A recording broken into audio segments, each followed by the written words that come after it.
എടോ പനീർ വെച്ച് വളരെ എളുപ്പത്തിൽ എന്നാൽ നല്ല രുചിയിൽ ഉണ്ടാക്കാൻ പറ്റുന്ന ഒരു കറിയുടെ റെസിപ്പിയായിട്ട് ഇന്ന് കാണിക്കുന്നത്.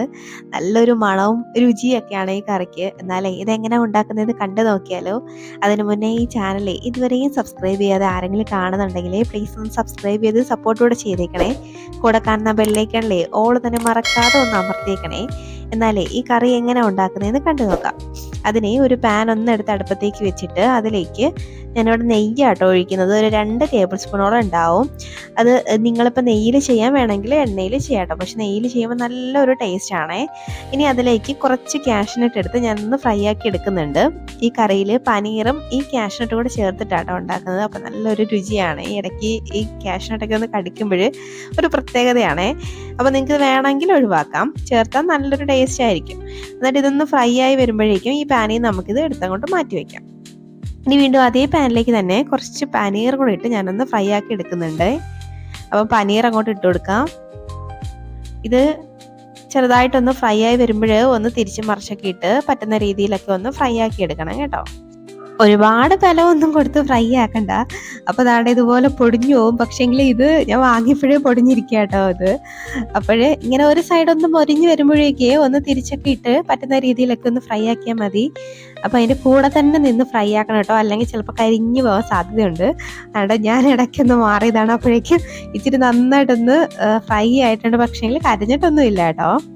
അപ്പോൾ ഈ പരുവൊക്കെ ആകുമ്പോഴേക്കും ഇത്ര ആവണ്ട, ഇതിലും ചെറുതായിട്ടൊന്ന് മൊരിഞ്ഞ് വരുമ്പോഴേക്കും നമുക്കിത് പാനിൽ നിന്ന് എടുത്ത് അങ്ങോട്ട് മാറ്റി വയ്ക്കാം.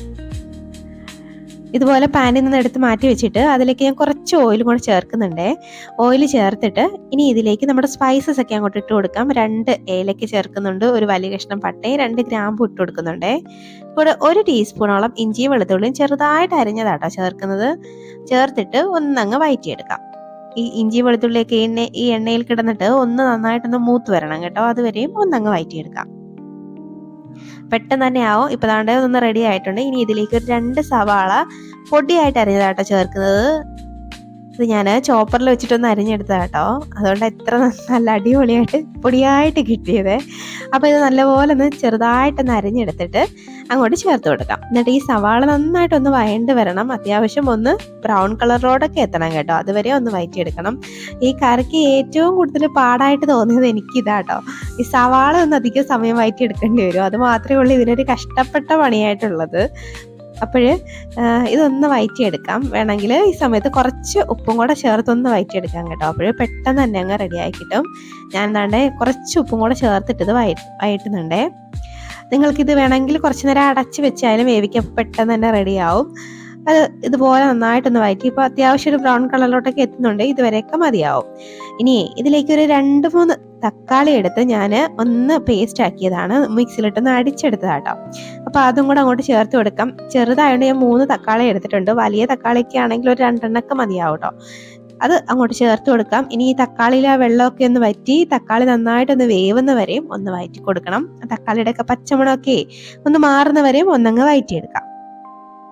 ഇത് വെന്തിട്ട് ആ എണ്ണയൊക്കെ ഒന്ന് തെളിഞ്ഞ് വരും. അപ്പോഴേക്കും നമുക്ക് നിർത്താം കേട്ടോ. അതുവരെ ഒന്ന് വഴറ്റിയെടുക്കണം.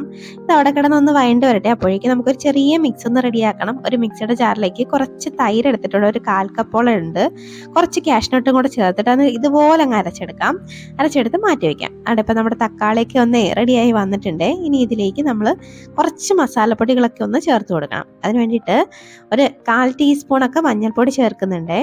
ഇനി ഒരു 2 ടീസ്പൂണോളം കാശ്മീരി ചില്ലിയാണ് ചേർക്കുന്നത്. അപ്പം എരിവ് കുറഞ്ഞ മുളക് പൊടി ആയതുകൊണ്ട് 2 ടീസ്പൂൺ ചേർക്കാണ്.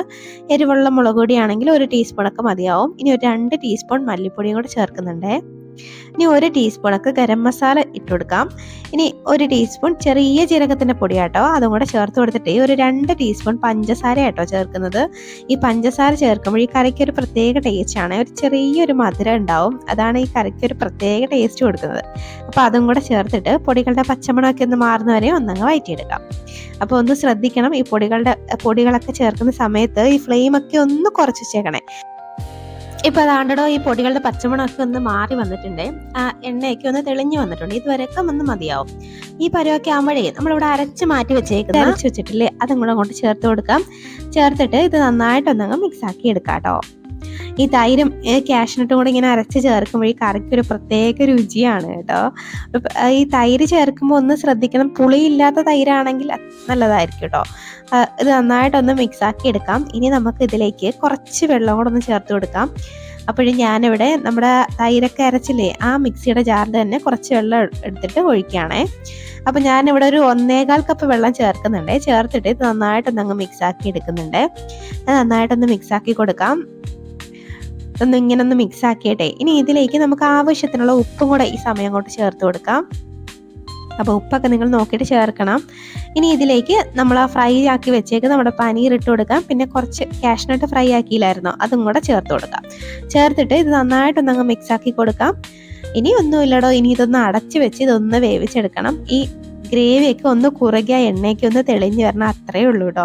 വളരെ പെട്ടെന്ന് കഴിഞ്ഞില്ലേ. അപ്പോൾ ഇതൊന്ന് അടച്ച് വെച്ച് നമുക്കൊരു 5-6 മിനിറ്റ് മതിയാവും ഒന്ന് വേവിച്ചെടുക്കാം. ഇപ്പോൾ അതുകൊണ്ട് ഒരു 7 മിനിറ്റ് കഴിഞ്ഞിട്ടുണ്ട്. നമ്മുടെ കറി നല്ല അടിപൊളിയായിട്ട് സെറ്റായി, ആ എണ്ണയൊക്കെ തെളിഞ്ഞ് വന്നിട്ടുണ്ട്.